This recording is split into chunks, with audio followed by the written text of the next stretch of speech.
Load மேலேருந்து போட்டாங்க, platform முடிஞ்சு போச்சு.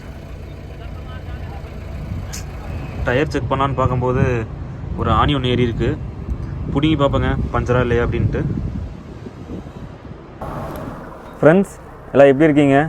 கண்டிப்பாக நான் எப்படி நினைக்கிறேங்க. இப்போ வந்துட்டு நம்ம குஜராத்தில் அஞ்சாருங்கிற ஊரில் இருக்காங்க. பார்த்துருப்பாங்க, நம்ம ஊர்லேருந்து லோடு ஏற்றிட்டு அஞ்சாருங்கிற ஊருக்கு வந்து அன்லோடு பண்ணியாச்சு. மொத்தம் 2000 கிலோமீட்டருங்க. திங்கள் காலையில் வண்டி எடுத்தோம். திங்கள், செவ்வாய், புதன் ஓட்டி வியாழக்கிழமை காலையில் ஸ்பாட்டுக்கு வந்தாச்சுங்க. வியாழக்கிழமை ஒன்று இறக்கி ஒரு இடத்துல இறக்கிட்டு வெள்ளிக்கிழமை ஒரு இடத்துல இன்றைக்கி இறக்குனாங்க. மொத்தம் 5 நாள் ஆகி போச்சுங்க அந்த லோடுக்கு. ஏங்கப்பா 5 நாள்? 3 நாள் ஓட்டி 4 நாள் இறக்கி. ஆமாம், இது 5 நாள். அப்புறம் ஆல்டோட கேட்டிருக்காங்க. அது வந்துட்டு இந்த கொடுத்தாங்களா இல்லையாங்கிறத வந்து நான் அங்கே ரிசீவ்டெல்லாம் கொடுத்துட்டு எல்லாம் நான் என்னென்னு சொல்கிறேங்க. அடுத்தது இப்போ லோடு வந்து இப்போ இறக்கிட்டு வந்துட்டேங்க. நான் தான் உள்ளே போயிட்டு வந்தேன். ஒருத்தர் தான் உள்ளே போகணும். நான் போய் இறக்கிட்டு வந்துட்டேன். அப்பாவும் நம்ம ஃப்ரெண்டும் வெளியே இருந்தாங்க. இறக்கிட்டு வந்துட்டுங்க. இப்போ லோடு பார்த்தேங்க, அவுரங்காபாத் சொன்னாங்க. ஆனால் அது கேன்சல் ஆகிடுச்சு. எல்லாம் ரொம்ப டல்லுங்க அந்த பக்கம். அப்புறம் புஜ்ஜு இருக்குல்லங்க, அங்கேருந்து எந்த ஊருக்கு சொன்னாங்க? புஜ்ஜிலிருந்து இது மதுரையா? மதுரை சொன்னாங்க. அதுவும் கேன்சல் ஆகி போச்சு. இப்போ ஆக்சுவலாக கம்பெனிலேருந்து ஒரு 5 கிலோமீட்டர் வண்டி எடுத்துகிட்டு வந்து முந்திரா போகிற ரோட்டில் நிறுத்திருக்குங்க. லோடு செட் ஆச்சு கடலூருக்கு, குறிஞ்சிப்பாடிங்கிற ஊருக்கு. அப்புறம் மறுபடியும் ஃபோன் பண்ணி நீங்கள் வெயிட் பண்ணுங்கள், நான் சொல்கிறேன், கன்ஃபார்ம் பண்ணிட்டு சொல்கிறேன்ட்டாங்க. அதனால் அப்படியே ஓரமாக நிறுத்திட்டேங்க. ஏதோ இருக்குமோ அது கேன்சல் ஆகிருமே தெரியலையே. தெரியலிங்கப்பா என்னன்ட்டு பார்ப்போம். இல்லைன்னா மறுபடியும் அப்புறம் கேன்சல் ஆச்சுன்னா வண்டி திருப்பி மறுபடியும் பார்க்கிங் தான் போகணும். பார்க்கிங் தான் போகணும். பார்க்கிங் போனோம்னா அந்த பக்கம் கோழிகிரி இருக்குதுங்க, எடுத்து ஒரு கிலோ எடுத்து ஒரு ஃப்ரை போட்டு சாப்பிடுவோம். அப்படி என்ன பண்ணுறது? இன்னும் ஒன்றுமே எனக்கு புரியலையே. அப்புறம் ஃப்ரெண்ட்ஸ் வந்துட்டுங்க சொல்லியிருந்தீங்க அப்பாவை நான் திட்டேன் அப்படின்னு. அப்பாவை திட்டலாம் கிடையாதுங்க, அதெல்லாம் சும்மா ஜாலிக்கு பேசுகிறதுங்க. அது நேற்று ஏதோ கொஞ்சம் இதில் இருந்தேங்க, 2 நாள் ஆகி போச்சு. ஆல்டோட தரமாட்டாங்கன்னு சொல்லணும்னா கொஞ்சம் டென்ஷன் ஆகி போச்சு. ஏன்னா வண்டிக்கு வந்து ஒரு நாளைக்கு குறைஞ்சபட்சங்க மாதம் 60,000 டியூனா கூட அது நீங்கள் கணக்கு போட்டு பார்த்தீங்கன்னா ஒரு நாளைக்கு என்ன கணக்கு போகிறது? 2000 ரூபா டியூ கணக்கு. அப்புறம் இந்த கணக்குங்க இன்சூரன்ஸு, டேக்ஸு அப்படின்னு போட்டால் ஒரு நாளைக்கு குறைஞ்சது வண்டி ஓடினாலும் 3000 ரூபா தேவைப்படுங்க. அதனால தான் கொஞ்சம் 2 நாள் ஆல்ட் ஆகி போச்சு. அதுக்கு ஒன்றுமே தர முடியாதுங்க, கொஞ்சம் இதாகி போச்சு. அப்புறம் அப்பா செய்கிற சாப்பாடுலாம் நிஜமே சூப்பராக இருக்குங்க. நான் சும்மா வீடியோவில் ஃபண்ணுக்கு உங்ககிட்ட சொல்லிகிட்டு இருக்கேன். ஃப்ரெண்ட்ஸ் வந்து நாங்கள் அப்பா ஃபேன்ஸ் இருக்கோம், அப்புறமேட்டு அப்பா ஆர்மின்னு சொல்லிட்டு சொல்கிறீங்க. அதனால் இந்தமேட்டு காலைங்க இப்போ உள்ளே இருக்கா, கையை கொடுங்க. அதெல்லாம் ஒன்றும் வேண்டாம், கையை கொடுங்க. கையை காலை நினச்சிக்கிறேன். இந்தமேட்டு நான் அப்பா வந்து எதுவுமே நான் சொல்ல மாட்டேங்க சாப்பாட்டை பற்றி. அடுத்தது வந்துட்டுங்க, ஒரு ஃப்ரெண்டு ஒருத்தர் வந்து லாஸ்ட் வீடியோலும் சரி 2 வீடியோவில் கேட்டிருந்தாருங்க. ஆஃபீஸ் வாடகை பற்றி சொல்லியிருந்தாரு. அடுத்தது லோடு டீட்டெயில்ஸ்லாம் சொல்லியிருந்தாருங்க. உங்களுக்கே தெரியுங்க நான் எந்த அளவுக்கு வெளிப்படையாக இருந்துட்டு கணக்கு முதற்கொண்டு 1 ரூபா முதற்கொண்டு கிளியராக கணக்கு வீடியோ போட்டு ட்ரிப்பு எல்லாமே நான் பண்ணிட்டு தான் இருந்தேன். நடுவில் ஒரு சின்ன ப்ராப்ளம் ஆச்சுங்க. இப்போயும் வந்து பார்த்தோம்னா நமக்கு இது ஒரு முக்கியமான ஒரு பெரிய ப்ராப்ளம் ஒன்று இருக்குது, 2 இருக்குது. அதில் ஒன்று வந்து இந்த ஆல்டோட கொடுத்தாங்களா இல்லையான்னு சொல்கிறேன். இன்னொரு பெரிய பிரச்சனை இருக்குங்க. அந்த பஞ்சாப் போயிட்டு வந்ததில் வந்து இன்னொரு பிரச்சனை இன்னும் முடியாமல் இருக்குது. அது என்னங்கிறத நான் அந்த பிரச்சனை முடிஞ்சதுக்கப்புறம் நான் சொல்லிடுறேங்க. அதனால தான் வந்துட்டு பார்த்திங்கன்னா நான் எப்போயுமே அது என்ன வாடகை, எந்த டிரான்ஸ்போர்ட்டு எதுங்கிறத வெளிப்படையாக சொல்கிறதில்ல. ஆனால் எனக்கு நடந்த அந்த பிரச்சனை யாருக்குமே நடக்கக்கூடாது. அதை வந்து நான் வெளிப்படையாக சொல்லுவேங்க, சொல்லாமல் இருக்க மாட்டேன். கொஞ்சம் வெயிட் பண்ணுங்கள். ஏங்கப்பா? ஆமாம், அதை பார்த்துட்டு சொல்லிக்கலாம். பார்த்துட்டு அது என்னங்கிறத அந்த பிரச்சனை முடிஞ்சோடனேயுமே நான் சொல்லிடுவேங்க. இல்லைன்னா அந்த பிரச்சனையை பெருசு பண்ணி விட்ருவேங்க. முடிஞ்ச அளவுக்கு பெருசு பண்ணி விட்டுடலாம். அதுதான் ஒரு ஐடியா பண்ணிட்டுருக்கேன். அது என்னங்கிறத நம்ம பொறுத்திருந்து பார்ப்போம். இப்போ பார்ப்போங்க நம்ம லோடு ஏற்ற போகிறோம் அப்படிங்கிறது. ஏங்கப்பா? ஃபோன் பண்ணுவோம். அப்படி ஃபோன் பண்ணால் எடுத்துகிட்டு போயிடலாம். இல்லை கேன்சல்னால் மறுபடியும் அங்கே தான் போகணும் பார்க்கிங். அப்புறம் வேறு என்ன பண்ணுறது? அப்புறம் இப்போ 4 கிலோமீட்டர் வந்து 5 கிலோமீட்டரு 5 கிலோமீட்டர் இருக்கும். அப்புறம் என்ன பண்ணுறது பார்ப்போம். பார்த்துட்டு அப்புறம் லோடு செட் ஆனது போவேன். இல்லை அப்படின்னாக்கா போய் பார்க்கிங் நிப்பாட்ட வேண்டியதான். சரி.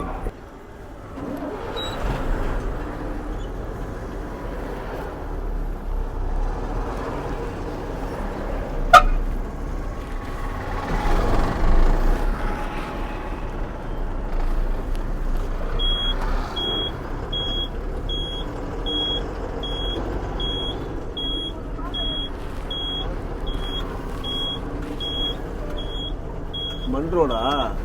சும்மா அப்படி போய் இப்படி யூட்டன் பண்ணுறதுங்களா? சரி. லோடு வந்துட்டுங்க சொல்கிறேன்னாங்க. மறுபடியும் ஃபோன் பண்ணாங்க, எடுக்கல. அரை மணி நேரம் ஆகுது. கேன்சல் ஆகி போச்சு. கேன்சல் ஆகி போச்சு. இல்லைன்னா வேறு வண்டி விட்டுருப்பாங்கன்னு நினைக்கிறேன். வேறு வண்டி விட்டுருச்சு.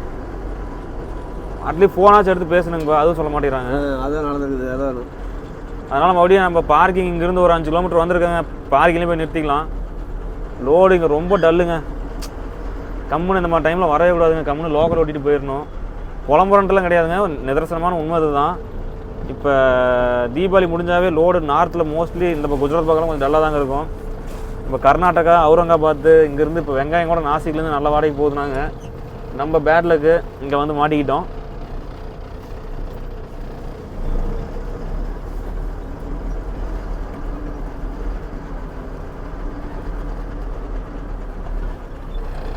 கரும்பு எங்கப்பா கரும்பு நான் தான் அப்பாட்ட அப்பயும் அங்கே சொன்னாங்க கூட இப்போ எம்டி போயிருக்கலாம் நாசிக். இந்த லோடு மட்டும் இல்லாமல் இருந்திருந்தா நேரம் கரும்பு ஏற்றிட்டு வந்திருந்தோம்னா சூரத்துக்கு வந்திருந்தோம்னா இறக்கிட்டு நாசிக்கில் வந்துட்டு 4800 போதுங்க. தூத்துக்குடிக்கு வெங்காயம் சீசன் டைம். இப்போ கம்முன்னு நம்ம அங்கே இறக்கிட்டு சூரத்து வந்து எம்டியே போயிருக்கலாம்.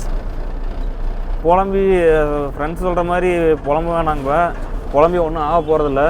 கம்முன்னு இதோட சரி நம்ம கம்முன்னு ஏங்கப்பா போகிறோமா லோக்கல் ஓட்டிக்கலாம் இனிமேட்டு. இப்போ தைப்பொங்கல் வரைக்கும் எனக்கு கேட்டால் கம்முன்னு எஃப்சி முடிச்சுட்டுங்கப்பா நான் பழைய ஃபீல்டே போயிடலான் இருக்கேன். போர் வண்டிக்கு.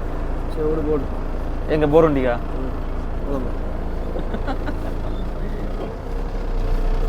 நிஜமாதாங்கப்பா. சரி போ போ போ போ.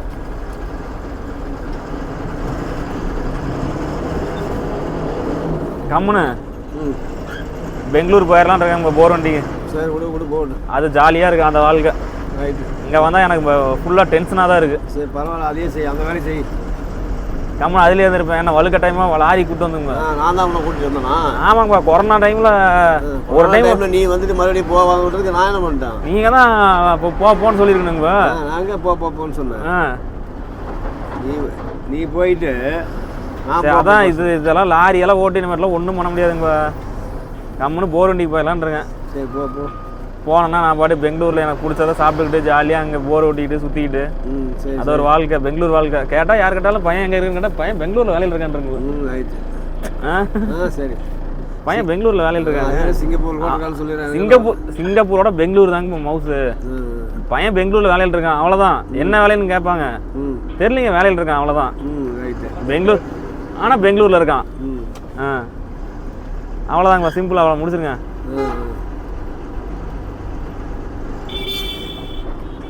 அப்படியே சொல்லிடலாம் அந்த மாதிரி. அவ்வளோதான், சிம்பிளாக முடிச்சிருங்க, வேலை முடிஞ்சது. அதான் வேலை வழி இல்லை. ஃபுல்லாக எது இந்த ஒரு ரோடுன்னு இதில் இப்போலாம் பிளாக் ஆகுதுங்கப்பா. தான் லெஃப்ட்டில் எதுக்கு தான் எடுப்பாங்கன்னே தெரியல. போகணும் 3-4 கிலோமீட்டர் பக்கம் போகணுங்கப்பா. கம்முன்னு போனோம்னு வைங்கப்பா. அதான் அங்கே கறிக்கடை இருக்குனாங்கல்ல, கறிக்கடை பாய் இருப்பார். பாய் 10 கிலோ கறி கொடுங்க பாய் அப்படின்ட்டு போய் பாய்கிட்ட கறி எடுத்துகிட்டு வந்து நீட்டாக செஞ்சு சாப்பிட்டு கொரட்டையை விடுவோம் வாங்க. வேறு என்ன பண்ணுறது, அவ்வளோதான். விவசாயி புலம்புற மாதிரியே நம்மளும் கத்தி படத்தில் விவசாய பற்றி எடுத்தாங்க. இப்போ கத்தி படம் பார்த்துருக்கீங்களாங்க? இல்லையே. கத்தி படத்தில் விவசாயியோட கஷ்டத்தை பற்றி எடுத்திருப்பாங்க. சரி. இவர் விஜய் சார் நடிச்சிருப்பார், விஜயன் தான். இப்போ என்னன்னா அதே மாதிரி லாரி கஷ்டத்தை பற்றி ஒரு பாடம் எடுக்கணுங்கப்பா. அதில் நான் ஹீரோவை நடிக்கலான்ற, நீங்கள் என்ன சொல்கிறீங்க? தாராளமாக நடிக்கலாம் ஏங்கப்பா.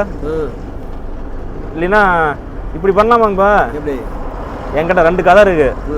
ஒன்று வந்து தீரன் படம் 2ல வர மாதிரியே, அப்போ வந்து அந்த தீரன் 1ல வந்துட்டு லாரி எடுத்துட்டு வந்து ஊரில் கொள்ளையடிப்பாங்க. இப்போ லாரியில் அதர் ஸ்டேட்டில் போகிறத நம்ம கொள்ளையடிக்கிறாங்களா, அதை வந்து தீரன் 2ஆக இருக்கலாம். இல்லைன்னா கத்தி 1 மாதிரி கத்தி 2ல வந்துட்டு லாரியோட கஷ்டத்தை பற்றி சொல்லலாம். கதையெல்லாம் இருக்குங்க பேண்ட. சரி சரி. ஏன்னா பணம் தான் இல்லை ப்ரொடியூஸ் பண்ணுறதுக்கு. எதாவது தரீங்களா?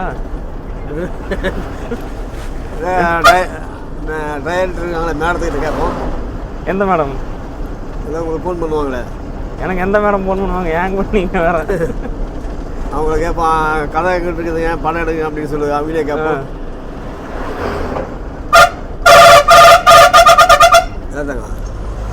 ஏங்க போனீங்க?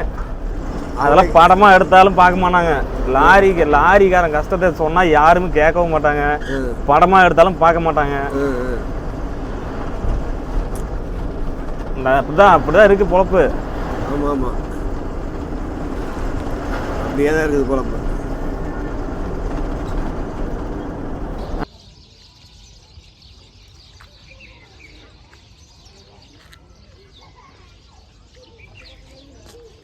இப்போ வண்டி இருக்க இடத்துல இருந்துங்க ஒரு 1/2 கிலோமீட்டர் நடந்து வந்திருக்கோம். இதுதாங்க கறிக்கடை. இன்னும் நம்ம கறிக்கடைன்னா காணோம். மேலே ஃபோன் நம்பர் இருந்துச்சு, ஒரு 1/2 மணி நேரத்தில் வரேன்னு இருக்காரு. சுற்றி பார்த்துருப்பீங்க ஏரியாலாம், கொஞ்சம் டெரராக தான் இருக்குது. ஃபோனில் வெளியே எடுக்கவே இல்லைங்க, வீடியோ மட்டும் எடுத்துகிட்டு உள்ளே வச்சுக்குவேன். ஏன்னா சின்ன பசங்க நிறைய பேர் இருக்காங்க, பிடிக்கிட்டு ஓடனா துரத்தி பிடிக்க முடியாது. அப்படியே உங்களுக்கு வீடியோவில் கேட்க நினைக்கிறேங்க, அந்த குருவி சத்தம், சிட்டுக்குருவி நிறையா இருக்குங்க. நம்ம ஊர் சைடு தான் பார்க்கவே முடியல. அதே மாதிரி புறாவும் நிறையா இருக்குது. அண்ணா வணக்கம். வணக்கம்ண்ணா. இடத்த பார்த்தீங்களா? பின்னாடி ஒரு காலை வருது, லைட்டாக பயமாக தாங்க இருக்குது. ஆமாம், வீடியோ எடுக்க முட்டி தெளிச்சுனீங்கன்னா அவ்வளோதான், இடுப்பு உடஞ்ச பேர் அப்புறம் லாரி ஓட்ட முடியாது. ஆமாம், அங்கிட்ட முள்ளக்கு கஷ்டம். ஆமாம். ஏரியா பார்த்தீங்களா எப்படி இருக்குன்னு? ஏரியா பார்த்தா பாங்காலத்து குடிசை மாதிரி இருக்குண்ணா. ஆமாம், இது இருக்கிறது கொஞ்சம் ஆச்சரியமாக தான் இருக்குது. இந்த மோஸ்ட்லி இங்கே குஜராத்தில் வந்து கறி கிடைக்காதுங்கண்ணா. சரி சரி. இங்கே வந்து கறி சாப்பிட மாட்டாங்க. ஏதாவது ஒரு கடை இருக்கும், அதுவும் நைட் டைம் தான் ஓப்பன் பண்ணுவாங்க. சரி சரி. நைட் டைமில் வந்துட்டு ஒரு 1/2 கிலோ 1 கிலோ எடுத்தாங்கன்னு வைங்களேன், சப்பாத்திக்கு ஃபேமிலியில் ஒரு 5 பேர் இருக்காங்கன்னா அதிகமாகவும் சாப்பிட மாட்டாங்க, எனக்கு தெரிஞ்சு நான் கேள்விப்பட்ட வரைக்கும். சரிண்ணா. அதே மாதிரி இங்கே பாருங்கதா, புறா, சிட்டுக்குருவி இப்போ தான் பறந்துச்சு.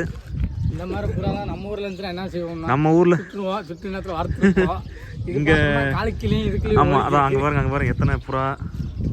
பக்கத்தில் போனாலும் ஒன்றும் செய்ய மாட்டேங்கிறான், அது பறக்க மாட்டேங்குது. பக்கத்தில் போனால் பறக்காது, ஏன்னா இங்கே வந்துட்டு பழகிருச்சுங்கண்ணா. நம்ம ஊர் சைடில் வந்துட்டு அப்படி கிடையாது. ஆமாம் ஆமாம், புறா சிட்டுக்குருவியே கிடையாது. கண்டிப்பாண்ணா.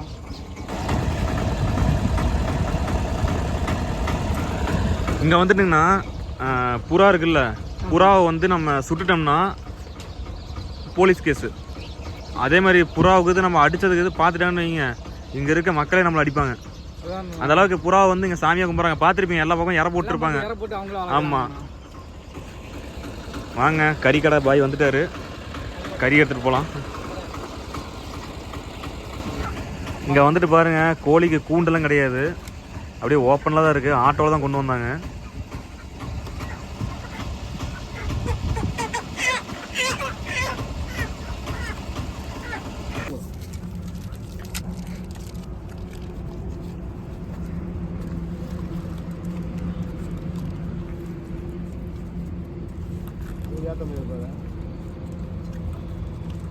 குட்டி கொடுக்குதா?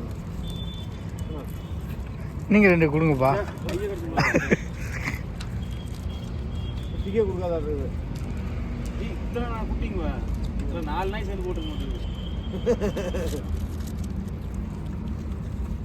கால் ஏதாவது ஃப்ரெண்டாக இருக்குப்பா. ஆமாப்பா.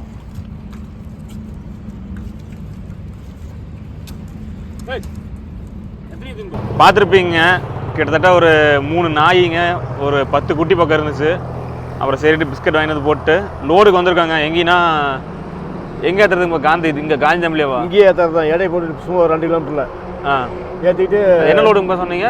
மேலூர். அது கறினா பிளாட்ஃபார்ம்லேயே அது பாயிலாம் ஆகாதுனாரு. பெரிய பெரிய கல் போனால் தெரியும். ஆமாம் ஆமாம். இப்போ முந்திரா போட்டிருக்குல்லங்க, அந்த ரோட்டில் இருக்கும், பார்த்தீங்கன்னாவே தெரியுங்க. வெறும் அங்கே பாருங்க, லாரி ஃபுல்லாக வெறும் கண்டெய்னர் லாரியாக தான் போயிட்டுருக்கோம்.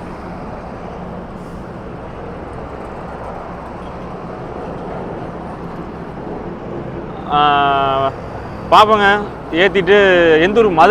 மதுரையில் மேலூர் தானேங்கப்பா? மதுரையில் மேலூருக்குங்க. என்ஆர் ஏற்றுறோம், அது வந்து ஜேசிபியில் தாங்க ஏற்றுவோம்னு நினைக்கிறேன். அது எல்லாமே நம்ம வீடியோவில் பார்ப்போம். குளிர் நாளாக டெய்லி கொஞ்சம் அதிகமாகிட்டே தாங்க போயிட்டுருக்கு. வாங்க, இப்படி எடையை போட்டு போயிடுவோம். குளிர் இன்னும் குறையிலங்க, 11 மணி ஆகுது, குளிர் இன்னும் அப்படியே இருக்கு.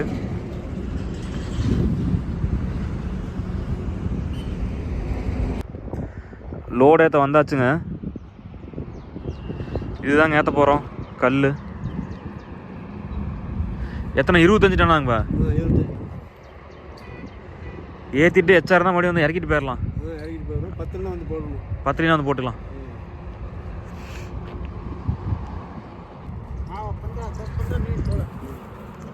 ஜேசிபி தான் ஏற்றுவாங்கப்பா. சரி வாங்க, ஜேசிபியில் ஏற்றாமா அதை பார்ப்போம். நம்ம அண்ணா வந்து டீ வாங்கி வந்துருக்காரு, சாப்பிடுவோம். लेबर को भी बुलाया, लेबर भी आएगा। छोटा छोटा उठा कर बकेट में डाल के छोटा छोटा पेड़ डालेंगे। कितना भैया? 20 रुपया चाय पार्सल? 20 रुपया? 30 रुपये। 30 रुपया? तो आपके वहाँ सस्ता पड़ता है क्या? 30 ரூபாய் வாங்க அந்த பார்சல், அநியாயம். இந்த கப்பு 5 ரூபா கப்பு. நம்ம ஊர்லலாம் அது கொடுங்க, அது கொடுங்க. நாங்கள் 5 இருக்கு இங்கே இதை பார்த்துக்கலாம் வாங்க.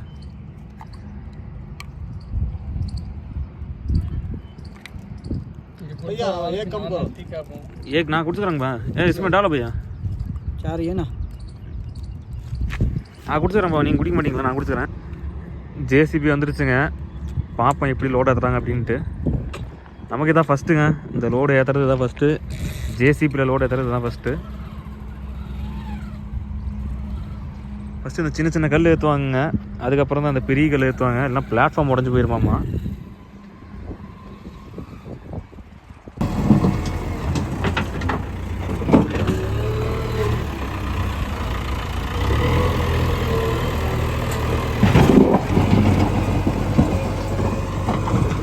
வாங்க லோடு ஏற்ற ஸ்டார்ட் பண்ணலாம்.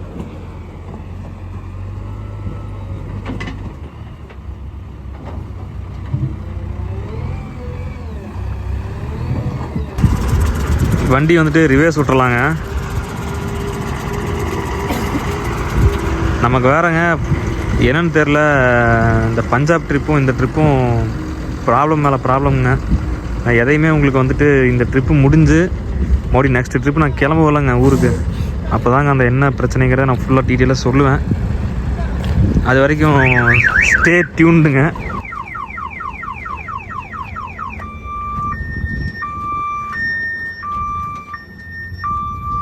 வரலாங்கப்பா, வரலாங்கப்பா.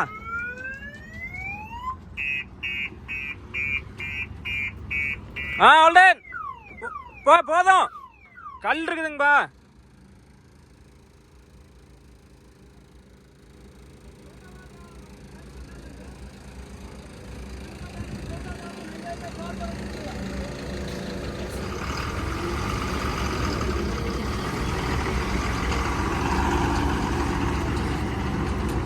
போலாமாங்கம்மா.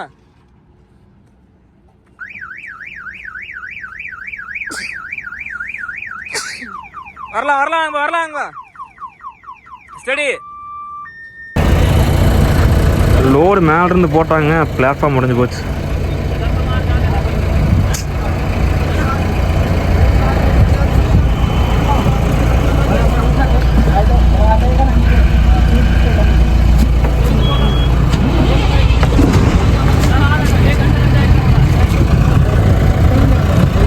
உடஞ்சி போச்சுண்ணா, உடஞ்சி போச்சு.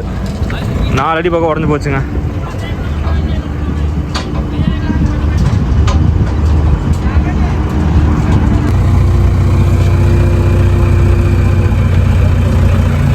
ஃபஸ்ட்டே ஒரு பிளான் பண்ணி அவங்க ரெகுலராக இப்படி தான் ஏற்று அப்படின்னாங்க. சரின்னு சொல்லி மேலேருந்து ஒரு 4 கல் தான் போட்டாங்க, பிளாட்ஃபார்ம் காலி.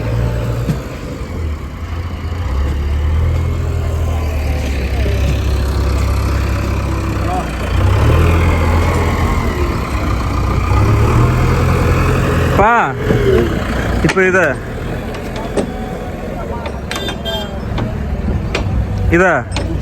இறக்கிட்டு விருதுநகரில் அடிச்சிடலாமா? அங்கே சிவகாசி இருக்குது, வேற வழியே இல்லை, அடிச்சு தான் அவனுங்க. பாதா பெரிய பெரிய கல்லாக ஏற்றுறாங்க. இப்போ பிளாட்ஃபார்ம் முடிஞ்சது தாங்க மனசு சரியில்லை. அப்பா அதில் 2 கல் எடுத்து மறைச்சி வச்சிட்டாரு.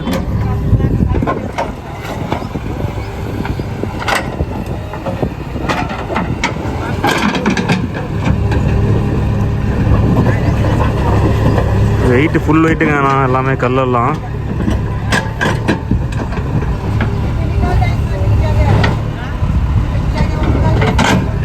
பாய் போடும்போதுங்க மேலே வந்து பிளாட்ஃபார்ம் பாய் இருக்குல்லங்க, அது இந்த பாய் இதை போட்டு தான் பச்சை பாயும் எஸ்ஆர்எஃப் போடணும். இல்லைன்னா ஃபுல்லாக பாய் ஃபுல்லாக கரியாயிருங்க. இறக்கிட்டு போய் வண்டியை வந்து சர்ப்பு போட்டு வாட்டர் வாஷ் பண்ணி ஆகணுங்க. இல்லைன்னா அடுத்த லோடு ஏற்றவே முடியாது. ஏற்ற முடியாதுங்கிறத விட பிளாட்ஃபார்ம் பார்த்தா ஏற்றவே மாட்டாங்க. அப்பாவுக்கு வேறு பிளாட்ஃபார்ம் முடிஞ்சோடனே மனசே சரியில்லைங்க. சிவகாசியில் போயிட்டு அந்த பலகை மட்டும் எடுத்து அடிச்சிடலாங்க.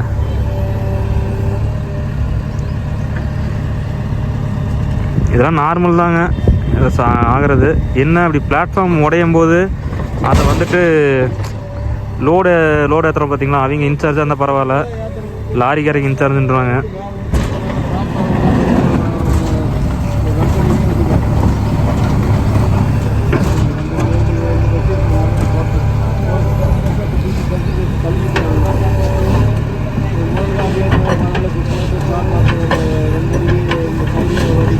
இது எந்த வண்டியாக இருந்தாலுமேங்க வெயிட் ஃபுல்லாக இருக்கா கண்டிப்பாக பிளாட்ஃபார்ம் உடையும். புது பலகையாக போட்டிருந்தா ஒன்றும் ஆகாதுங்க. நம்மளுது இப்போ கிட்டத்தட்ட புது வண்டிக்கு ஆகாதுங்க. புது வண்டிக்கு வந்து புது பலகை போடுறாங்க பார்த்தீங்கன்னா, அதெல்லாம் நீட்டாக ஸ்ட்ராங்காக இருக்கும். ஏங்கப்பா ஃபோட்டோ நம்ம சொல்கிறாரா? கொக்கி லிவர்ண்ணா, டயர் தட்டி பார்ப்போம்ல அந்த லிவர், ஃபோட்டோ நம்ம சொல்கிறாங்களாங்கப்பா.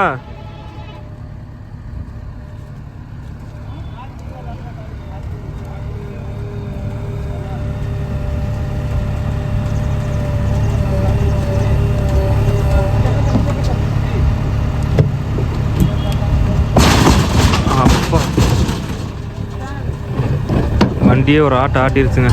இது கையை தொட்டவே அவ்வளோதாங்க, மொத்தத்தில் ஓவராக உடஞ்சே போச்சு. அது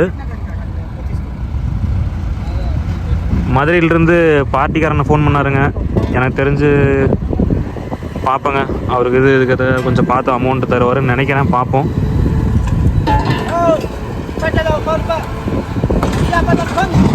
பா நீங்கள் மேலே வந்துருங்களாங்கப்பா.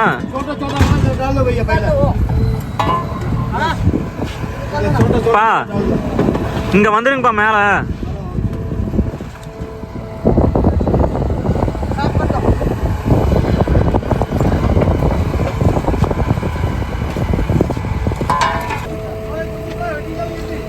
आ जाओ इधर से निकल जाओ।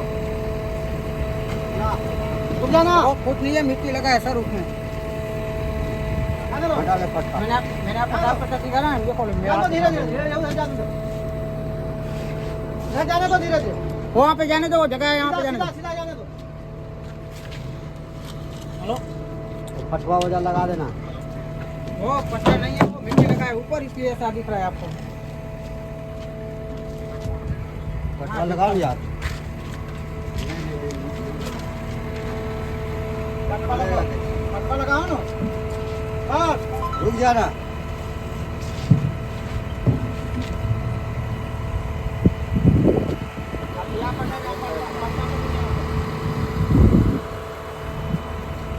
डाउन करो, डालिए गोरा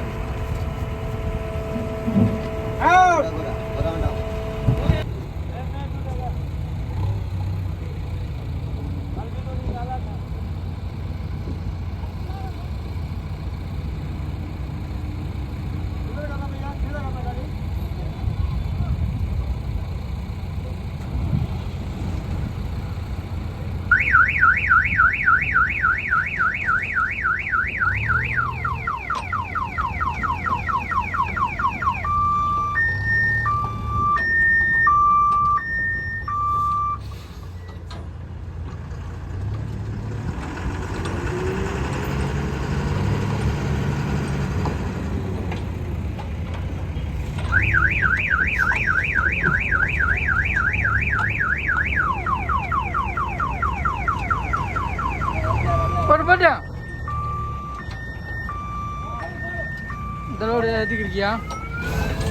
ஃபஸ்ட்டு கீழே வந்துங்க இந்த பெரிய கல்லாம் ஏற்றிட்டு, அப்புறம் இந்த பெரிய கல்லுக்கு மேலே சின்ன கல் இருக்குது பார்த்தீங்களா, அதை அப்படியே அந்த ஃப்ரண்ட் பக்கெட்டில் வந்துட்டுங்க கொட்டிடுவாங்க.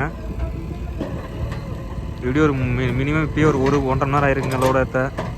இன்னும் எப்படியும் மொத்தம் 4 மணி நேரம் ஆயிரம் நினைக்கிறேங்க மொத்தமாக லோடு ஏற்றி தார் பாய் கட்டுறதுக்கு.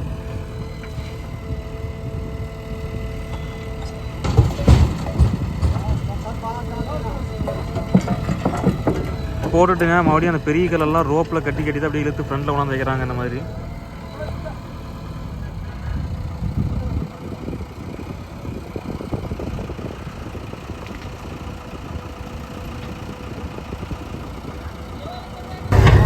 ஏற்றிட்டே இருக்காங்க. இன்னும் ஒரு 20 டன் பக்கம் வந்துருக்கு. இப்போ ஏற்றிட்டுங்க போய் வெயிட்டை போட்டு கரெக்டாக வெயிட் வந்துச்சுன்னா அங்கேயே பாய போட்டுடலாம். இல்லைன்னா மறுபடியும் வந்து இறக்குற மாதிரி தான் இருக்கும். கம்மியாக வந்தால் மறுபடியும் ஏற்றுற மாதிரி இருக்குங்க. இந்த இடத்துல இது மட்டும் போட்டு ஆங்கில் அழுத்திட்டு இருக்குங்க. லைட்டாக வளைஞ்சிருச்சு ஆங்கில். அதை தூக்கி ரோப்பில் போட்டு அந்த பக்கம் தூக்கி போடுறேன்ட்டு இருக்காங்க பெல்ட்டில்.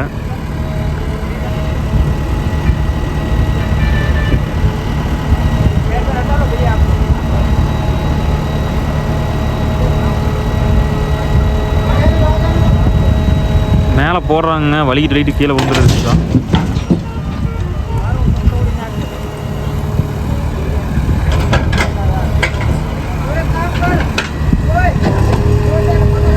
எனக்கு இந்த ட்ரிப்பு குஜராத் வந்தாலங்க, வந்ததே எனக்கு பிடிக்கலங்க. அப்பயே அப்பாட்ட சொன்னேன், அந்த ஊர்லேயே வெப்படியில் ஏற்ற வேண்டாம், கம்முன்னு கரும்பு ஏற்றலாம், நான் லோக்கல் போகலான்னு. இந்த ட்ரிப்பு இங்கே வந்தது, குஜராத் வந்தது சரியில்லைங்க, அதேமாதிரி மனசும் சரியில்லை.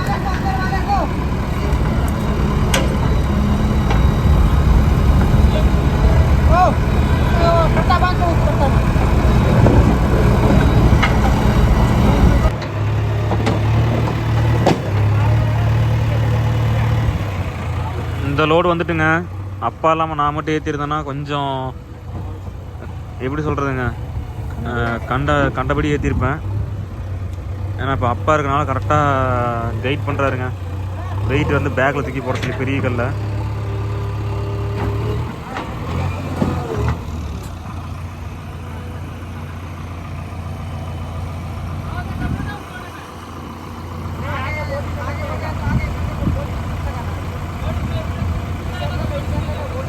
இதாங்க பார்த்துருப்பீங்க, நம்ம சிவகாசியில் பட்டாசு ஏற்றும் போதெல்லாம் கரெக்டாக லோடு செட் பண்ணி ஃபிக்ஸ் பண்ணி ஓட்டுவோம். இந்த ட்ரிப் அது போன வருஷம் தீபாவளி அப்போ கூட முடிஞ்சதுக்கப்புறம் கூட லோக்கல் கூட ஒட்டி நல்லா தாங்க இருந்துச்சு. ஆனால் இந்த வருஷம் ரொம்ப சொதப்பிட்டாங்க. அது பஞ்சாப் போனதும் சரி, இப்போ குஜராத் வந்ததும் சரிங்க.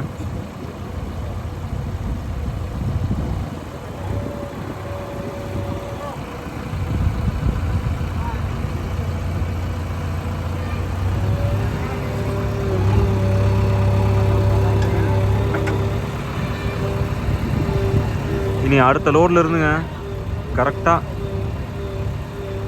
வண்டிக்கு வந்துட்டு, வண்டிக்கும் வந்து அலைச்சல் இருக்கக்கூடாது, நமக்கும் அலைச்சல் இருக்கக்கூடாதுங்க. இருக்கலாம், இருந்தாலும் இந்த மாதிரியெல்லாம் கொஞ்சம் லோடு ஓட்டக்கூடாதுங்க. மனசுக்கு திருப்தி இல்லாத லோடெலாம் ஓட்டவே கூடாது. ஊருக்கு போயிட்டு வாட்டர் வாஷ் பண்ணிவிட்டுங்க, மனசையும் வாட்டர் வாஷ் பண்ணிவிட்டு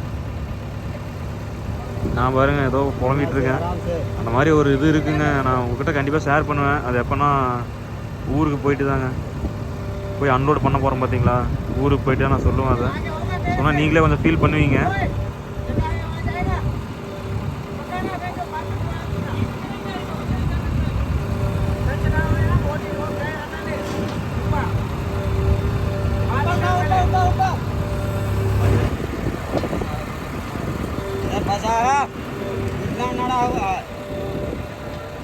बार बार बार बार